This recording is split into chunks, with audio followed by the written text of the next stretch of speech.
The views, comments, and opinions of the following program do not necessarily reflect those of Morris Media Studios, MorrisMediaLive.com, or its affiliates. Listener discretion is advised.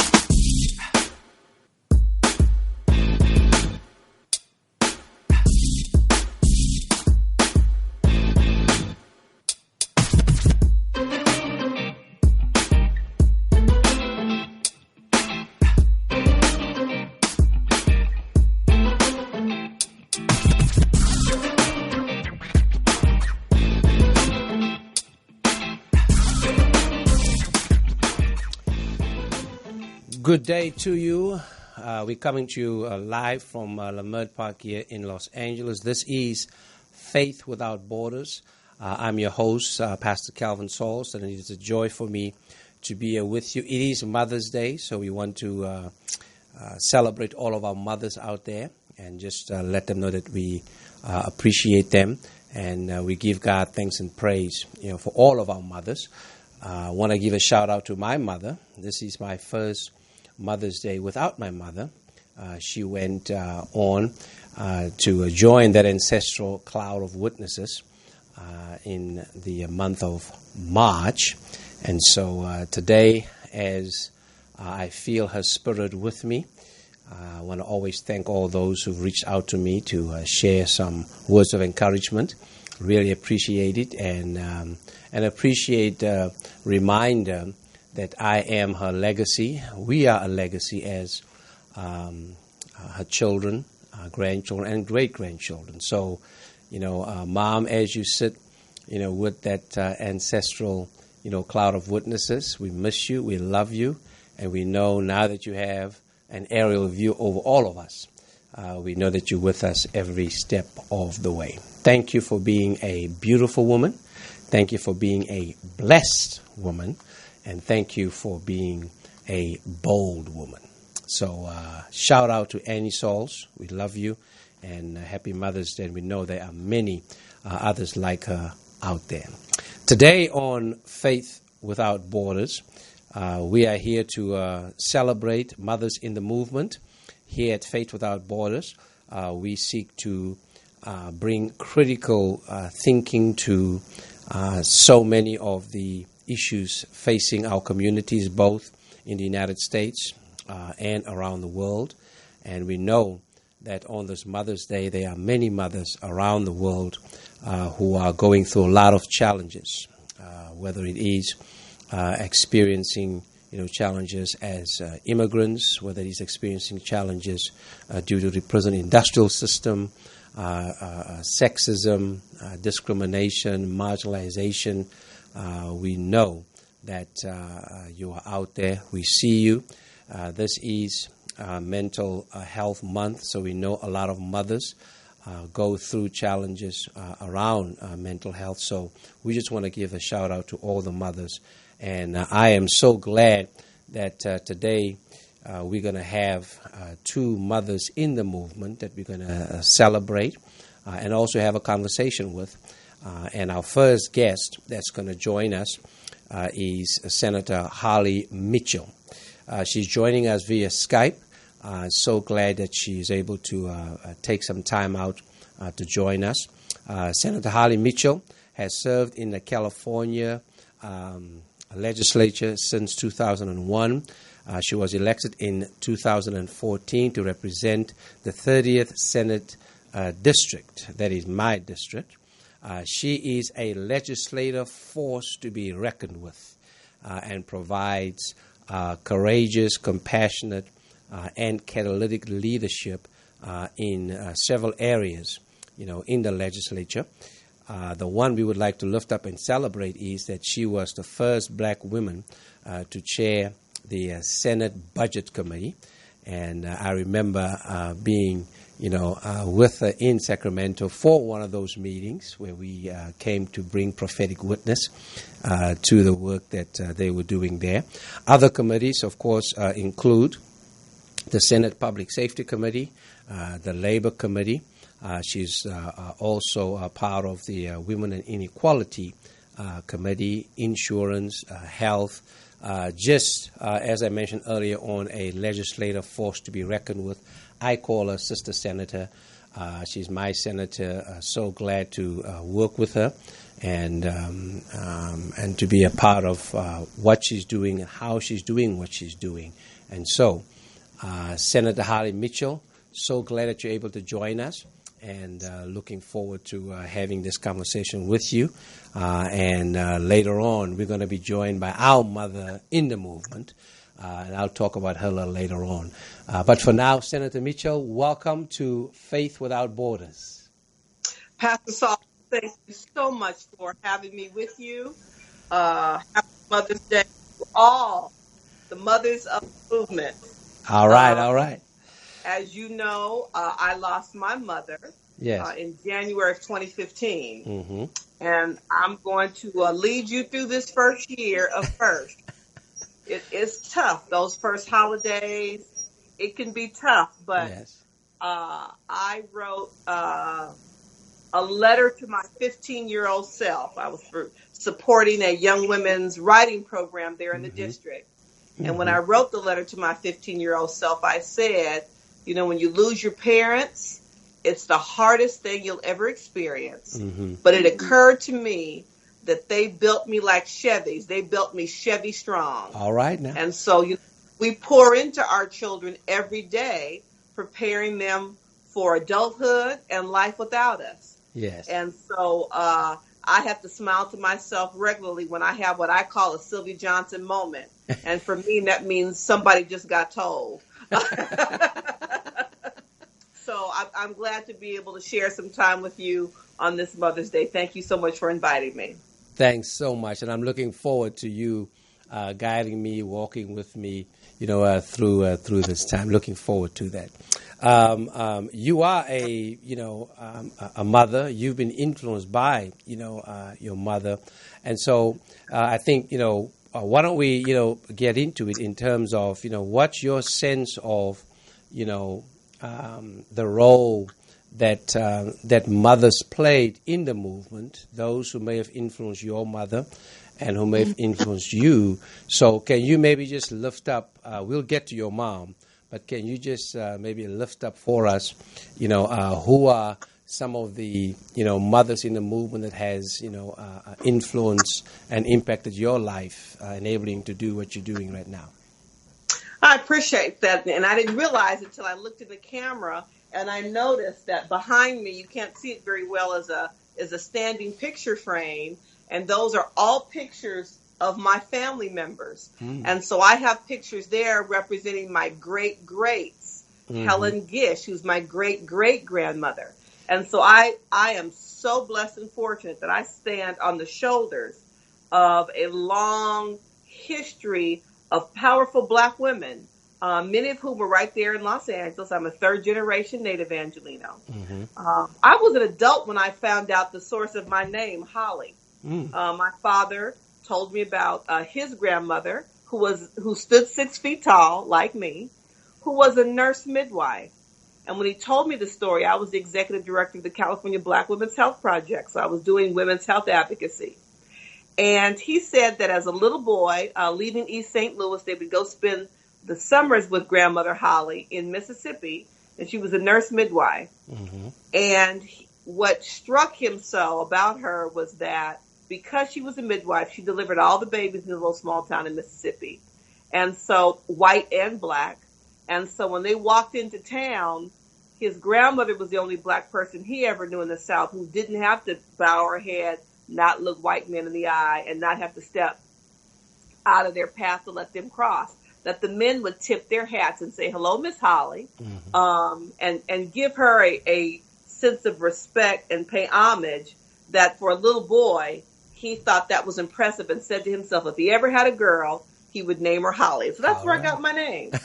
So I'm clear. I stand on the shoulder of true giants. All right. The bold shoulders of true giants. The bold shoulders. That's right.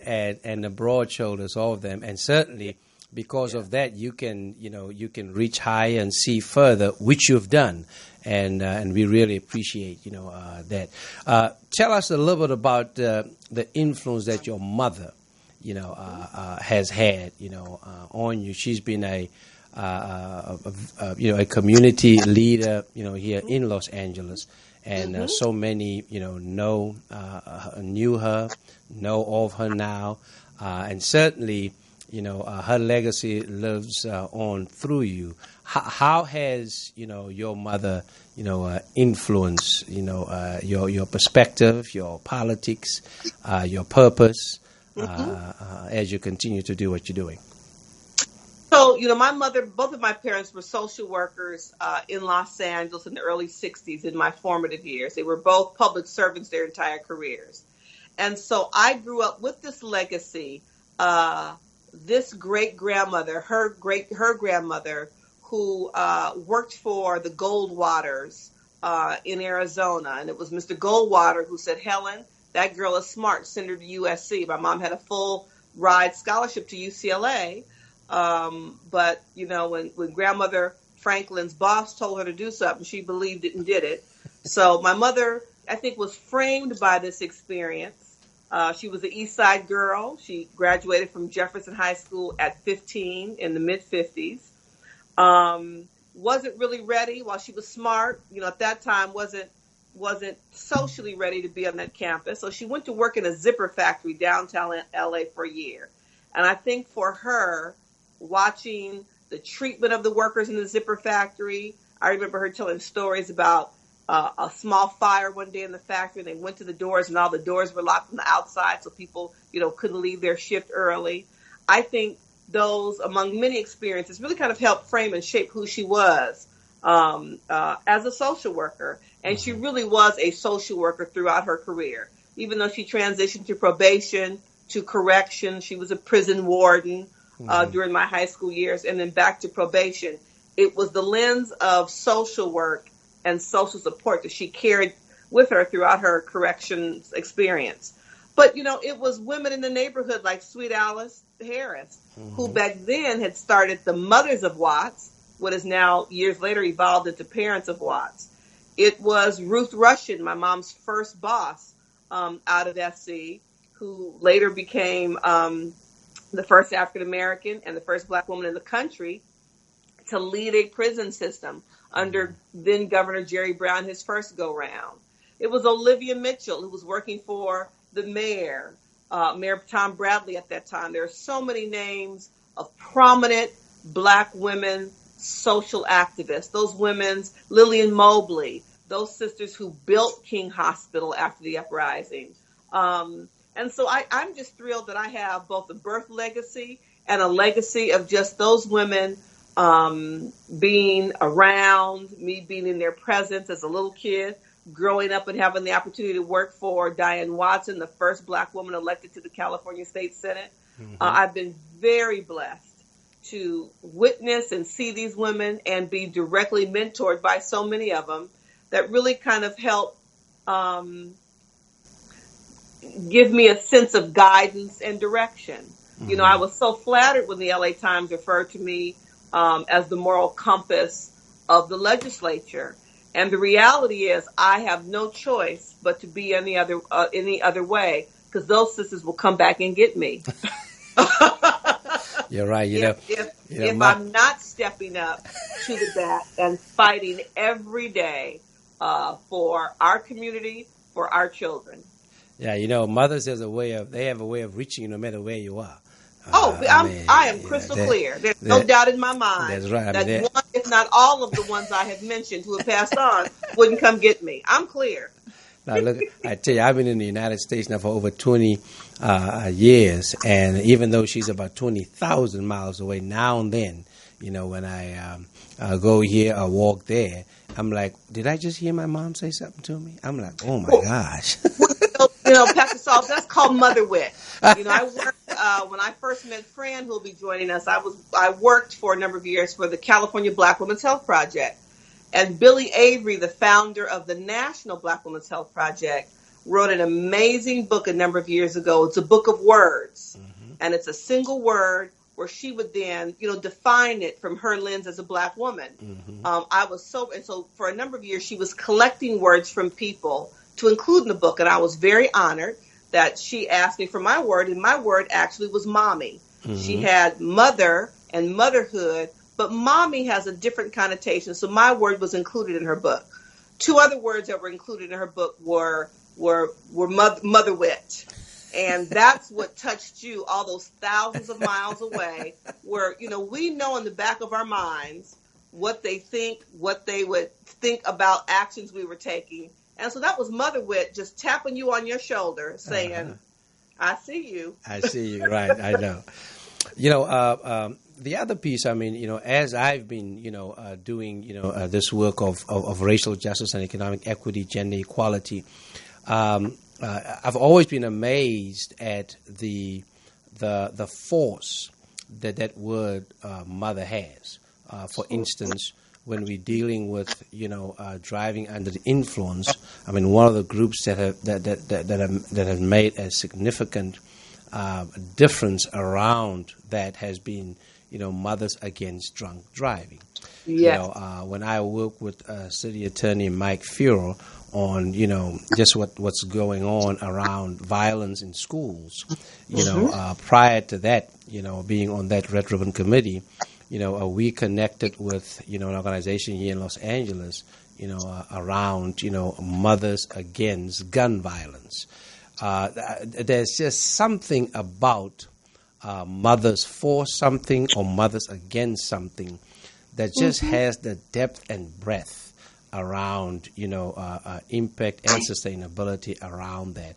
Can you talk a little bit as a mother, how does being a mother inform, how you do what you do, and how does being a mother, bring such credibility, such integrity, and such force to whatever issue that we're facing out there? It just seems to be catching fire, around how it transforms community. So, I'm considered affectionately a geriatric mother. I was 36 when Ryan was born. Mm-hmm. And so I would like to believe that my focus on social justice, my work around women's access to healthcare services, my work with the Black Women's Health Project, was enough to propel me into the public policy discussions, the fights, the battles that I engage in. But I have to say, Ryan was my son, who'll be 19 in August, was a little over a year when I made my transition from health policy to child care policy, when I transitioned from being a lobbyist for the Western Center on Law and Poverty to working for Crystal Stairs and coming back home to Los Angeles. And what helped me do that job was staying connected to the women who relied on us for access to high quality, affordable child care so they could go to work in school. And what connected me to that was remembering every day, the first day after my family leave, when I had to hand my baby over to a woman who I had gone to her. She was in family daycare, done all my work that you're supposed to do. But it's something about it when you turn and walk out the door and you leave and you go to work. Mm-hmm. And I'll never forget walking in the door of Western Center and my two female colleagues, as I opened the door, turned and looked at me. And I was okay until they stopped and looked at me. And then all three of us fell out crying. And when I went to Crystal Stairs, I remembered that I chose a child care provider that was out of my way. I, drove from point A past the Capitol to get to this child care provider, had to backtrack to the Capitol, all, in the middle of traffic. But I could do that. That the women I provided services for at Crystal Stairs often we're relying on public transportation. We're relying on the subsidy program that I was administering. Mm-hmm.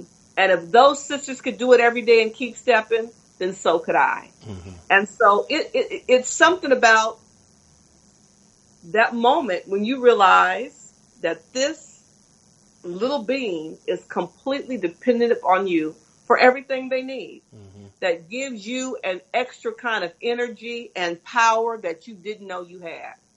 And so, like I said, I'd like to believe that I would still be this fierce advocate for working families if I had not become a mother.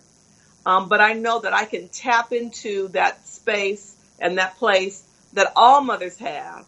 You know, I tell people all the time as we're talking about CalWorks, and some of the battles that I've won and some that I've lost on behalf of poor women, that, you know, every woman, regardless of your position on the socioeconomic spectrum, wants the very best for their child. Yeah. That's what all mothers share. Mm-hmm. And so I have to check people sometimes when they want to create extra barriers or extra checks and balances for people on subsidy programs. I said, you know, no mother doesn't want to be able to do the best for her child. Yes. And I think that's the common bind.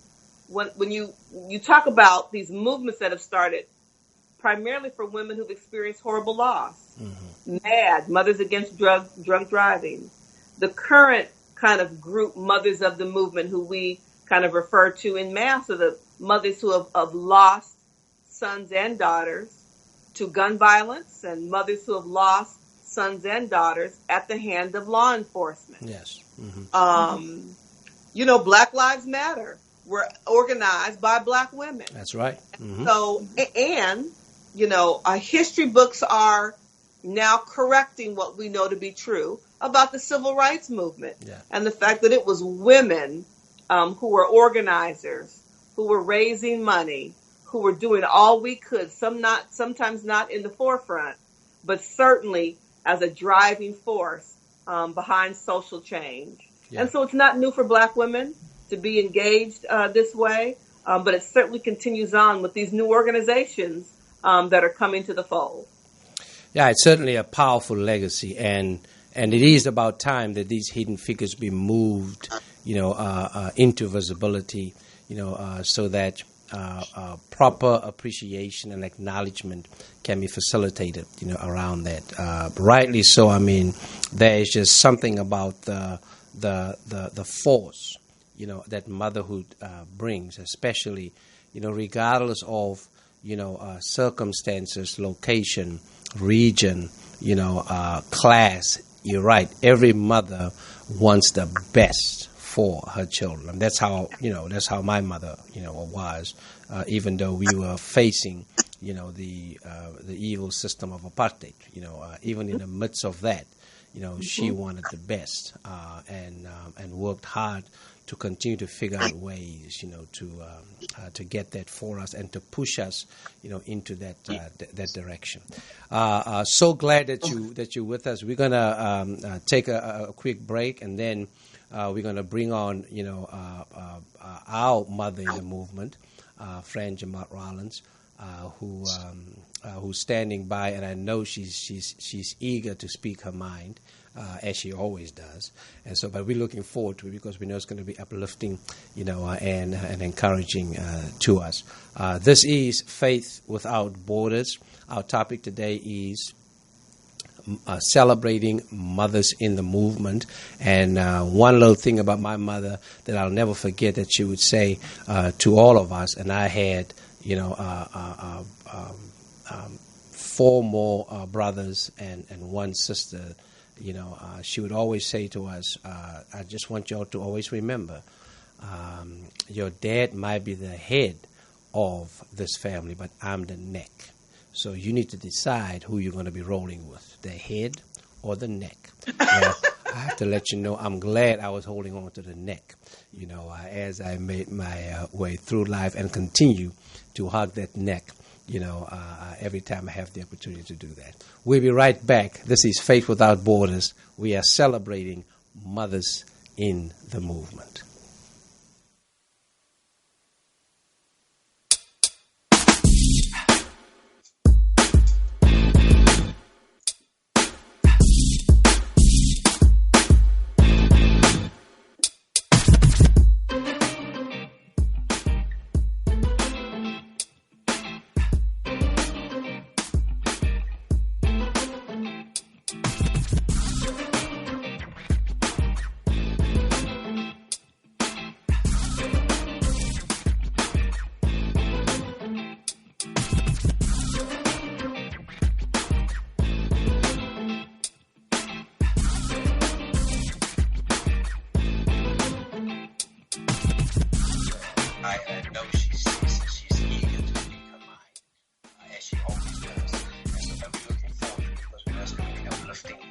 go ahead.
Welcome back to Faith Without Borders. I am your host, Pastor Kelvin Sauls.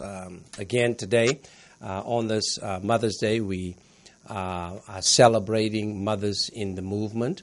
And I've had just an awesome conversation with Senator Holly Mitchell, who has joined us. And now, we are joined by one who is a mother to many. Especially Holly and I, depending who you talk to and who you're with, they'll call her their mother. But for today, she's ours. And we're so glad that, Holly, both you and Fran are taking time out of your schedules on this Mother's Day to join me, for this conversation. Just a little bit about Fran Jemmott Rollins. She's the principal and CEO of the Jemmott Rollins Group, a California-based women and minority-owned management assistance firm specializing in facilitating change in the nonprofit sector. She is doing it, they are doing it, and they're doing it in a variety of ways by increasing capacity, visibility, and ability of these organizations. And I'm so glad that as I was trying to make my way through, Los Angeles, I was able to be invited by my good friend Gerald Lenoir through our work in the Black Alliance for Just Immigration to a gathering at her home of several of her children in the movement. I think there was probably about 20 of us there. And it was just a time of conversation, but always when you go to Fran's house, there'll always be food, good food. And so we had food and conversation, strategic conversation, just about how we need to occupy, the space as black leaders, both men and women. And so she's always been, available to mother us in whatever it is that we are going through. So I want to welcome, to Faith Without Borders, Fran Jemmott Rollins. Happy Mother's Day. Thank you so much. Thank you for honoring me. Yes, I'm so glad you're able to be here. We've been talking to Senator Holly Mitchell. You've listened to some of it, but I want to start with you. As you mothering, of course, your children, and then mother your children at home, and then mother your children in the community. Mm-hmm. Do you want to tell us a little bit about your mother and how her mothering has influenced and impacted your life? Thank you. I want to acknowledge my sister, who mothers me sometimes, and who is also my senator, Holly Mitchell, dear friend, and a trusted leader. So it's an honor to be here and to be with you and Holly this afternoon and talk about mothers in the movement.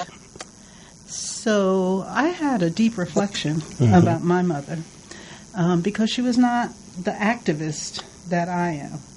In fact, she saw my activism as acts of pure rebellion against her mothering. And so it took a while for me to understand that her mothering, in fact, prepared me to do what so many of the people around me appreciate me doing, and that is providing space and nurturing and being able to listen and hear what it is that what they have to say. So from her, I learned to be still and be quiet, and that's not punishment. That is absolutely preparation for an important role in life. And so her way of showing us that is that you always have a way of presenting yourself and presenting yourself to people, and then for whoever comes into your space, that they be welcomed. She importantly kept me informed that the condition of my closet is a reflection of the condition in my head. Oh, Lord. And so it was any time of confusion and pondering and everything, she would just say, well, what is your closet like? And I said, what's that got to do with it? Well, go clean out your closet and then see how you feel about it. And so you had this sense of being organized and bringing order to something and not trying to exist in chaos. Right. That was subtle but direct. You couldn't complain about anything being too hard or too much of a struggle. And don't ever mention depression. Oh my goodness! Yes, don't and boredom. Those that would not sit well. So my mother's life began in the South, in North Carolina, and at age 18, her mother died, and she was left to raise 4 siblings. And she eventually migrated to New York, where she met my father and had her own children. But almost her entire life was mothering. And she's, my mother's family is part of a very rich history that was codified by the preeminent sociologist E. Franklin Frazier in The Negro Family in the United States. And he wrote that book in 1948. And a full chapter in that book focuses on the free mixed-race people of Hereford County, North Carolina. And my mother was born in Hereford County, North Carolina. Wow. And the mixed-race people were Native Americans, African Americans, and whites. And what's important about that history, and that another brilliant young scholar has picked it up today, is that it is a model for community because they all understood their interdependence. They learned self-sufficiency. Yeah. And so my mother would cook, sew, grow vegetables, can them. I really don't remember shopping and doing some things that people have very fond memories of doing with their mothers. That we just did. If it wasn't shoes, you didn't have to go to a store. She made it. You know. So that resourcefulness, I think is a treasured memory.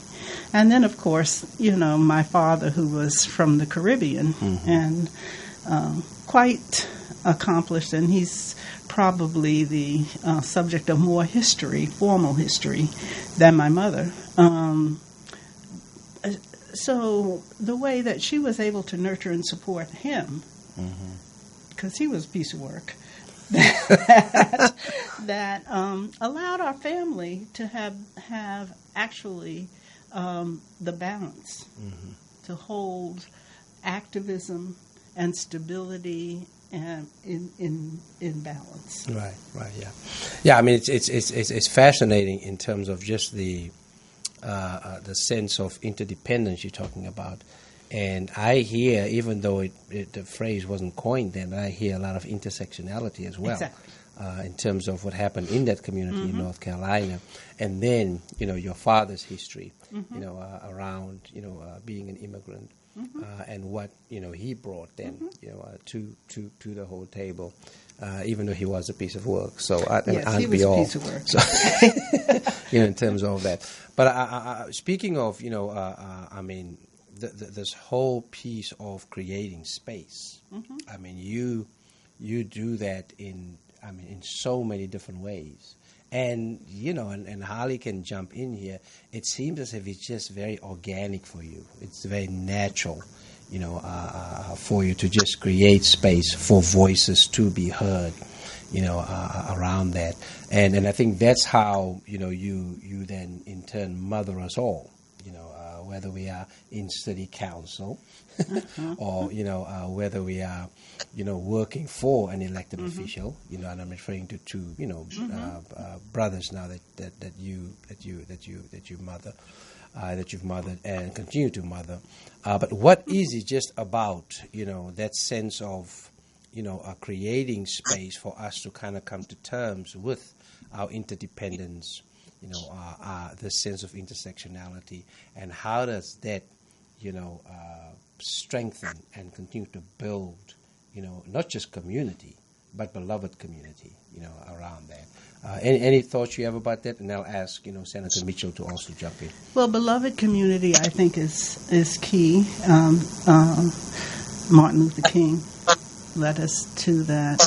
Another very instrumental person in my life was Dorothy Height. And she was indeed the mother of the modern civil rights movement. And she was one of the big six. And so I learned from her, and she reinforced what I learned in my home about having space and creating emotional safety for people to do the kind of hard thinking, difficult thinking, but also the healing, because so much anger fuels what often brings us together. So it's out of those traditions that I do think it's almost organic. I can remember the civic life of Bedford-Stuyvesant, where I was born, and the communities where I grew up unfolded in our home. I moved to California in 1989, and the home where my parents had moved to when we left New York City is a small black community in Suffolk County, New York, about 65 miles east of New York, with a volunteer fire department. It was quite rural. And not that too long ago, I got a call from a girlfriend, someone I had grown up with. And she said, "You got to come home." And I said, "Well, I am home." She said, "Girl, you ain't from there. You got to come home." They're trying to undo something that had been done in the 50s, where my parents had helped us build a community center, and now the new folks in town wanted to tear it down and replace it. And so you got to come home. And it wasn't me they were asking for, especially, but what we need is that organizing, that safe space, that place where we can all meet and come together. So maybe I was 10 or 12 years old when that happened. Wow. So the fact that generations later, people still associate myself and my brothers with that kind of community advocacy and engagement is very important and very grounding for me. Yeah. Senator Mitchell, I know you've received some mothering from Fran around what we've talked about. Any thoughts you have around what that has meant to you and how it has impacted you personally and professionally? I met Fran when she first came to Los Angeles, and it's fascinating to hear her tell this story about creating the safe space, because that was the context in which I met her, and when we actually forged an alliance and worked together. It was her brainchild through our shared work with the National Black Women's Health Project to establish something in South Central called The Well. It was on the corner of 47th and Central Avenue. 54th. Say it again? 54th. 54th is Slauson. 54th and Central. Anyway, it was on Central Avenue at some cross streets. When the podcast is over, I'm going to go back and figure it out. Anyway. And it was called The Well. Mm-hmm. Yes. And the imagery and the point of the well was literally the well where you go for water, for replenishment, for nurturing. And in the motherland, that's where Black women gathered. Mm-hmm. And so we had a well in South Central. And it was a place for Black women to come and be. And where we engaged and had self-help groups, where we had Black women lead exercise groups for the Black women in that community, where we led and taught cooking classes, healthier cooking options by Black women for Black women. Mm-hmm. And so clearly this is the core of who Fran is, because from those beginnings on Bed-Stuy at 10 to the late 80s, early 90s in South Los Angeles, when it was a new opportunity to talk to Black women about themselves, not as a mother, but what Black women needed to be healthy and whole in order to lead a movement. Mm-hmm. And those weren't conversations, and remain today, aren't conversations that we think of first. We are doers. We are fixers. We go out and charge and handle the business. But the point of the self-help movement that Fran introduced me to and many others through her work at UCLA and her history with National Black Women's Health Project was that if Black women were going to save our community and everybody else, we had to save ourselves first. And the well was the space that she built and created that allowed us to do that. Yeah, that's just fascinating to be able to create both a physical space that also then moves into a spiritual space, around support, for folk, no matter where they may find themselves, to be able to do the work that they need to do, in terms of that, around the whole piece of mothering. The political landscape continues to transition and change. During the last election, clearly, the amount of women elected, mothers elected. People, talk about the pink wave, instead of just the blue wave. I kind of talk about the black pinkish wave, in terms of that, because we certainly know the role that Black women and Black mothers, have played in what happened, in the last, election. You are in that space, Senator Mitchell, Fran, mothers folk, are in that space and into that space, around there. What do you think, is going to be the significance of mothers, women in legislative spaces that can move us, towards beloved community, a more perfect union around that? Any thoughts on that? Absolutely. In 2010, when I was first elected to the Assembly, I was one of very few women or legislators who had a school-age child. And as you know, I am a single parent. Mm-hmm. Fast forward to today, our Assemblywoman Sidney Kamlager-Dove, mm-hmm. is now chairing a caucus in the Assembly for parent legislators. Mm-hmm. There are so many legislators now, some of them young who have had babies since they've been elected. It's amazing to me to look at the difference between 2010 and 2019 in terms of the number of legislators with young school-age children and what that means in our ability to run for office. Where do you raise your family? As well as we spoke earlier, about your legislative focus. We in the Women's Caucus get amused because when our brother colleagues have babies, they wake up and want to carry bills on early care and education, where we've been carrying those bills since the beginning of time. And so it's fascinating, the sheer number. For women across this country, Black women have been the backbone of the Democratic Party for decades. In terms of, I think our role became mainstream during Obama's first and second run, when they really began to pay attention to gender and race in terms of voter turnout. Mm-hmm. And so Black women vote, it's crazy. In 94% of the time, it varies according to age. Older Black women step up every election.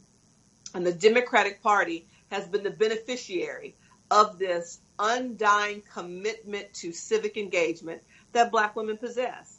And I think what we saw in the midterms in 2018 across this country was the result of that. When we looked at the outcome of the last presidential election, and we looked at what our white female counterparts did to their own sister who was running for president, we outpaced them in our votes for Hillary Clinton. And so I think Black women will continue to be the movers of the electorate, and we will continue to see Black women stepping into spaces where we hadn't been in the past and moving into additional appointments, elected office. We claim this close to electing the first Black woman governor of this country. Mm-hmm.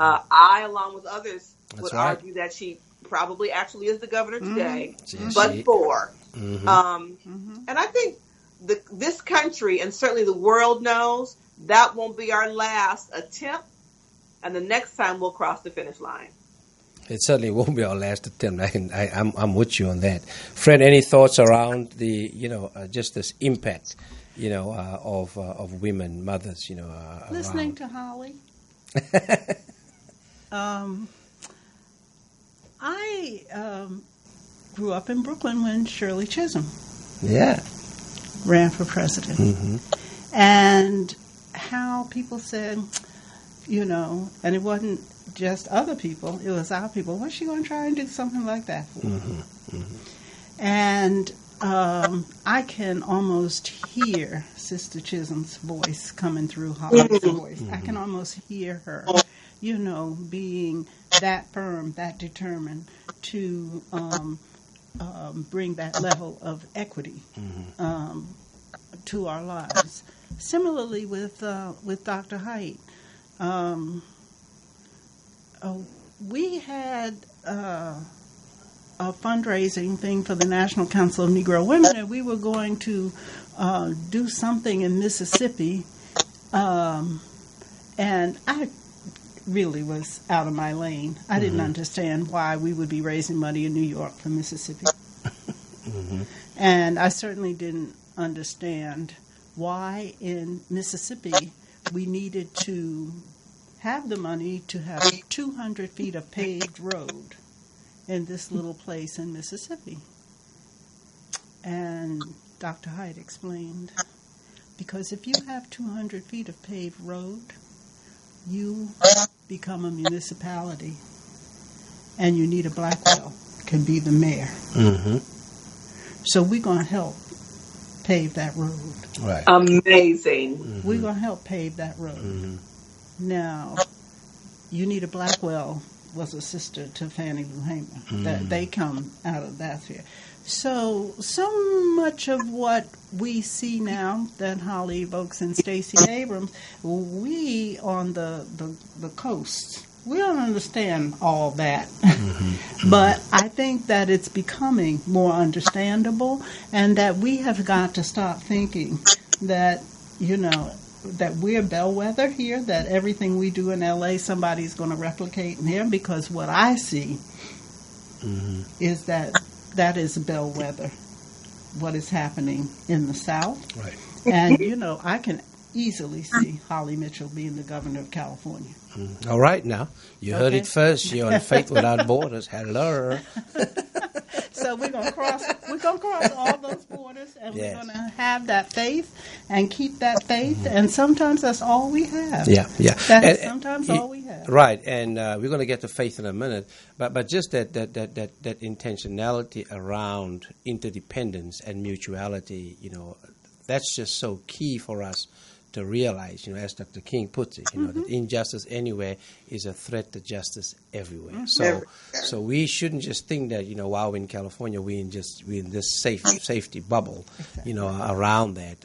We've got to make sure that we connect, what's happening elsewhere and broaden our circle of concern as we continue to work on this. All three of us are, persons of faith. This show is certainly called Faith Without Borders. And we have a hymn called Faith of Our Fathers, and all of that. I'm looking for somebody to write the hymn Faith of Our Mothers, in terms of that. But do you want to maybe just talk a little bit about how the faith of your mother, has influenced, your faith and your work? We'll start with Senator Mitchell around that, and then I'll ask, Fran the same, just in terms of the role of faith, around, motherhood, but also the role of faith around, how motherhood can be a force for positive and transformative change. Well, as you said that, Pastor Sauls, I was reminded that at about 13, I actually witnessed my mother have a crisis in faith. Mm-hmm. My mother was raised Catholic in South L.A. Mm-hmm. And we had the opportunity to travel to Italy and go to the Vatican. And when she saw, gold inlay in statues, and we happened to witness a mass where a baby was blessed, and we saw this family, just based on their clothes and how they looked, reach down and give their, final few pennies for the Pope to bless this baby. She was red hot mad, just to be perfectly honest. Red hot mad. And had to kind of rebuild her sense of faith, having been, raised Catholic, First Communion, all the bells and whistles, and to, as an adult social worker, witness firsthand the largest landowner, in the world, take the last pennies from a family who probably should have kept that money to feed that baby literally, not just spiritually, but physically, it really shook her core.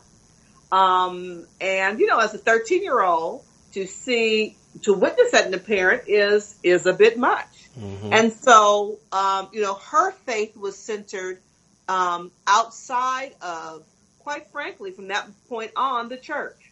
Her faith was centered in deeds for people who had been overlooked and forgotten.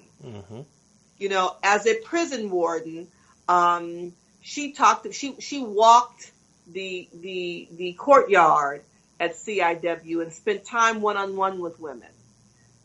As a social worker, there are a good dozen now adults and probably grandmothers themselves, Sylvias, around LA County, children who she, in no uncertain terms, saved as children.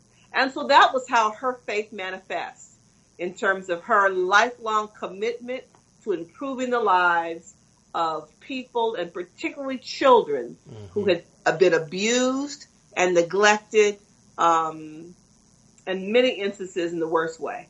Wow. Yeah, absolutely. Mm. Well, I'm going to tip my hat to Sylvia Johnson. I actually have a hat that belonged to Sylvia Johnson. I wish I had worn it. But, all of this juvenile justice work that we're doing now, and we think that it started with us.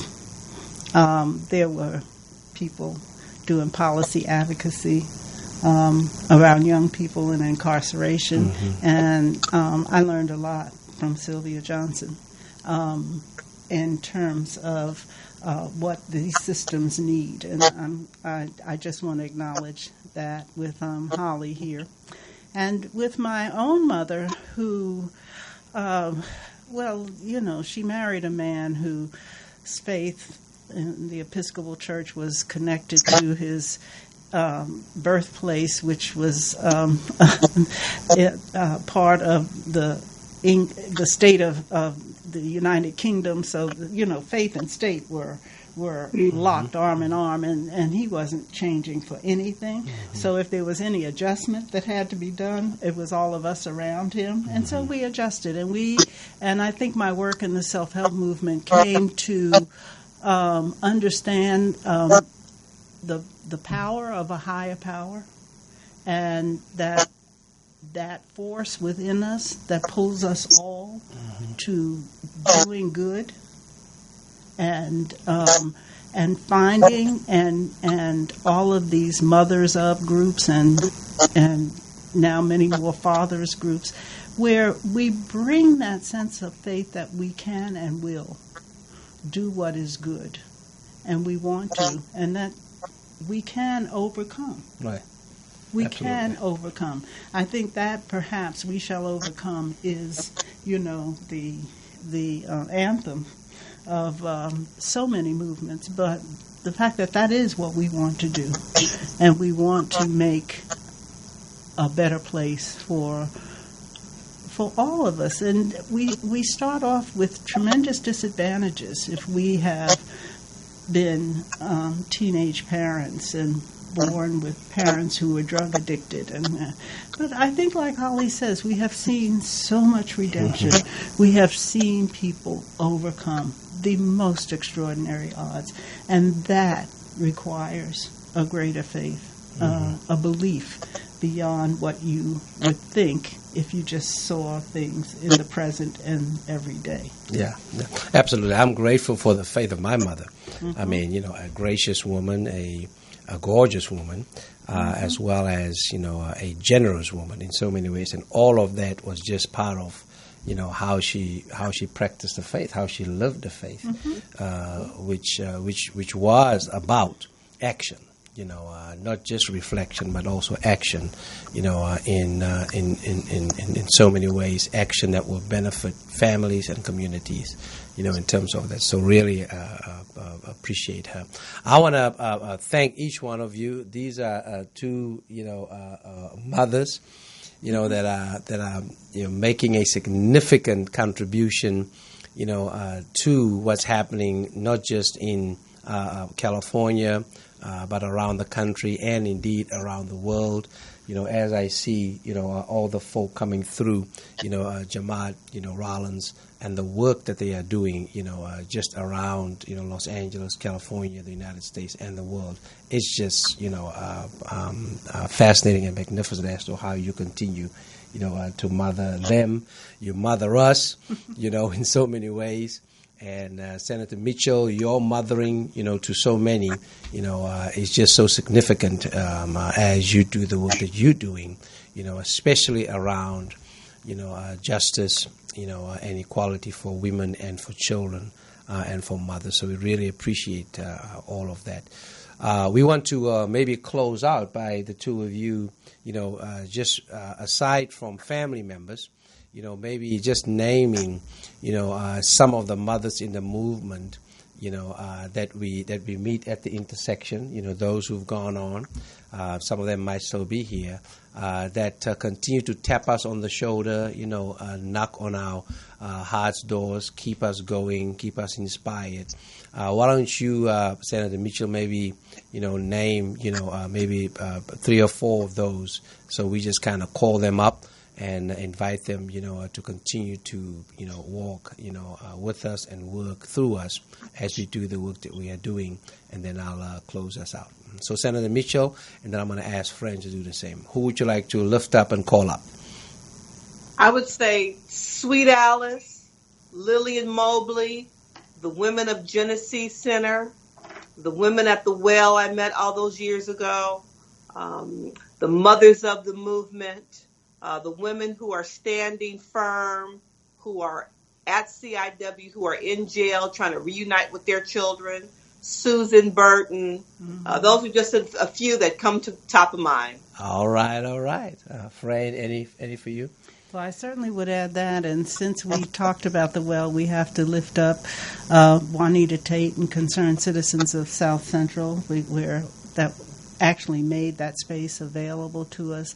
My longtime friend and mentor, Vivian Jackson, who taught me so much of the technical skills that I use. Consultants can talk a lot, but at the end of the day, you have to be able to do something.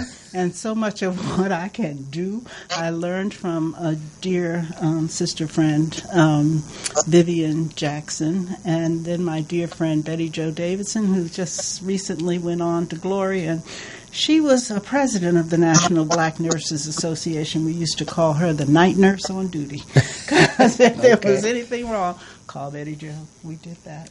Great. Thanks so much for joining us. We've had friend Jemmott Rollins, principal and CEO of the Jemmott Rollins Group Incorporated, doing some outstanding work around capacity building for so many organizations here in Los Angeles and California, as well as Senator Holly Mitchell, my senator, doing some extraordinary work. Oh, is this your senator too? Okay.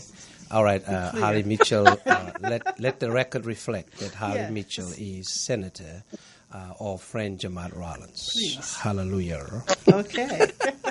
Holly Mitchell, we love you, and thanks for who you are and what you're doing. Again, this has been Faith Without Borders. I'm your host, Pastor Kelvin Sauls. Our topic today was celebrating mothers in the movement. There are so many of them. We are grateful for them, and we continue to walk with them and work with them in this life. And for those who've gone before us, we stand on their bold and broad shoulders, seeking to reach higher, see farther, so that we can continue to facilitate a more just and fair society. Thank you so much. Much love.